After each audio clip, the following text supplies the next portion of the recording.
ग्राम सिरनोटा और उमरछा के बीच बनने वाली सड़क का रास्ता बदल दिया गया, जिससे आदिवासी और हरिजन समुदाय को काफी नुकसान भी हो रहा। सर्वे में शामिल इस खसरा नंबरों के बावजूद जो कि रसूखदारों और अधिकारी की मिलीभगत से सड़क का रास्ता बदल दिया गया। वहीं कुल्हार रेलवे क्रॉसिंग से उमरछा तक बनने वाली करीबन 4 किलोमीटर की यह सड़क 4 करोड़ 26 लाख रुपए की लागत से बनाई जा रही है। इस सड़क निर्माण में लोक निर्माण विभाग के अधिकारी ने सड़क को रसूखदारों के खेतों से मोड़ देने से सैकड़ों की तादाद में हरे भरे वृक्ष को धाराशाही किया जा रहा। आज मेरा निरीक्षण कुरवई और पठारी, जैसा आप देख पा रहे हैं, ब्लॉक में विकास कार्यों के मुआयने के लिए हुआ है।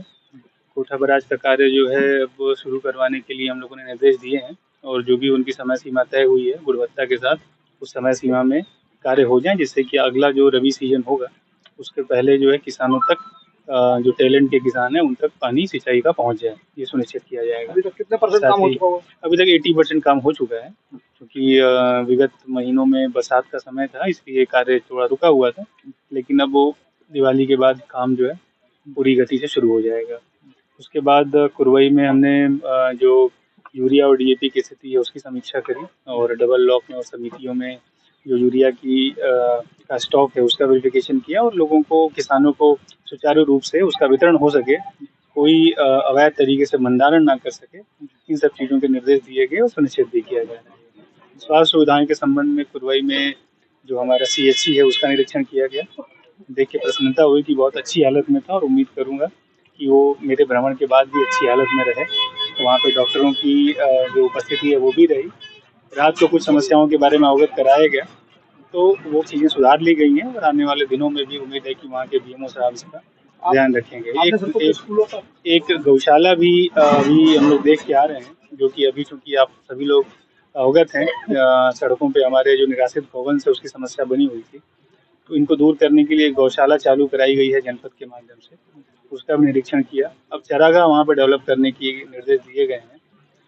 स्कूल और आंगनबाड़ियों का निरीक्षण किया गया। बच्चों की उपस्थिति और बढ़ाने के लिए गाँव में जो हमारे ग्रामीण विकास के सभी विभाग हैं, सचिव रोजगार सहायक हो गए, आंगनबाड़ी कार्यकर्ताएं हो गई, शिक्षक हो गए, आशा कार्यकर्ताएं हो गई, सभी लोग दल बना के जाएंगे और जो माता पिता अपने बच्चों को स्कूल नहीं भेज पा रहे हैं, आपके माध्यम से भी मैं अपील करूँगा कि सभी माता पिता अपने बच्चों को स्कूल भेजें, क्योंकि ये जो अभी शिक्षा है यही उनको आगे जाके एक जिम्मेदार नागरिक के रूप में लेके जाएगी। कोई भी अर्जेंट काम हो, कितना महत्वपूर्ण काम हो, कोशिश ये करें कि बच्चों को स्कूल जरूर भेजें। भालबामोरा चौराहे पे शहरी आदिवासियों ने यहाँ पर जो आपको रोक के अपनी कुछ समस्याएं बताई सड़कों को लेकर। यहाँ पे अभी एक विषय आया है जानकारी में कि जो सड़क बन रही है वो जो अलाइनमेंट तय हुआ है उसमें कुछ जो है दिक्कतें आ रही हैं, उसका परीक्षण करा लिया जाए। और क्या मामला है पूरा?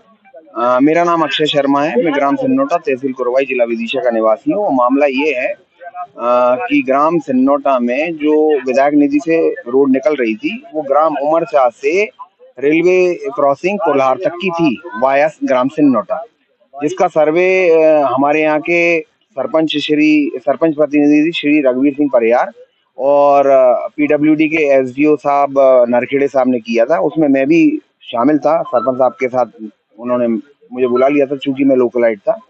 इसका जो सर्वे हुआ था वो आदिवासी और हरिजनों टपरों के बीच में से होते हुए, ताकि यथासंभव गांव के ज्यादा से ज्यादा लोगों को हित हो, इस हिसाब से डला था।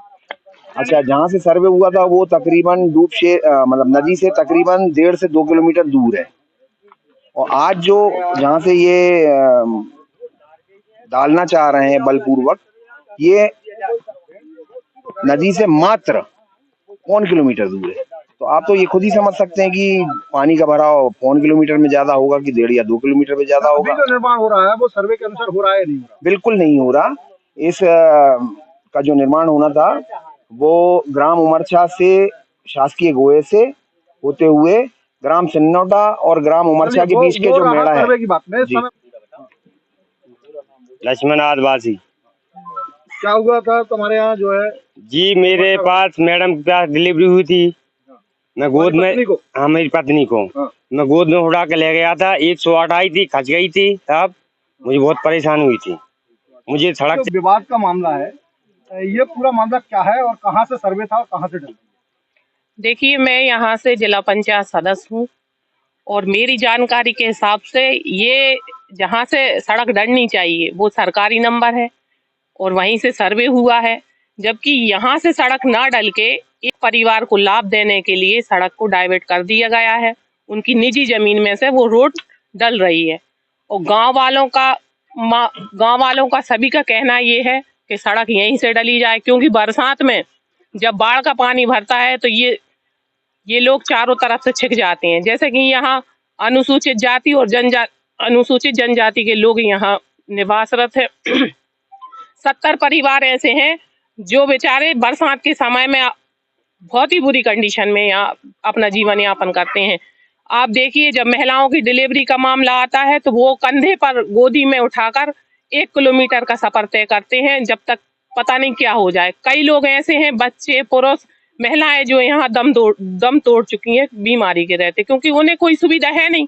यहाँ पास में कुल्हाड़ भी नहीं पहुंच पाते, यहाँ मेन रोड तक आते आते वो लोग दम तोड़ देते हैं। तो सड़क जहाँ से स्वीकृत हुई है वहीं से डली जाए। गांव वालों का कहना है अगर ऐसा नहीं होता है तो वो भूख हड़ताल पर और धरने पर बैठेंगे। कितने परेशान है सड़क को लेकर, उसकी बात क्या ऊपर जनप्रतिनिधि अधिकारियों को बताइए।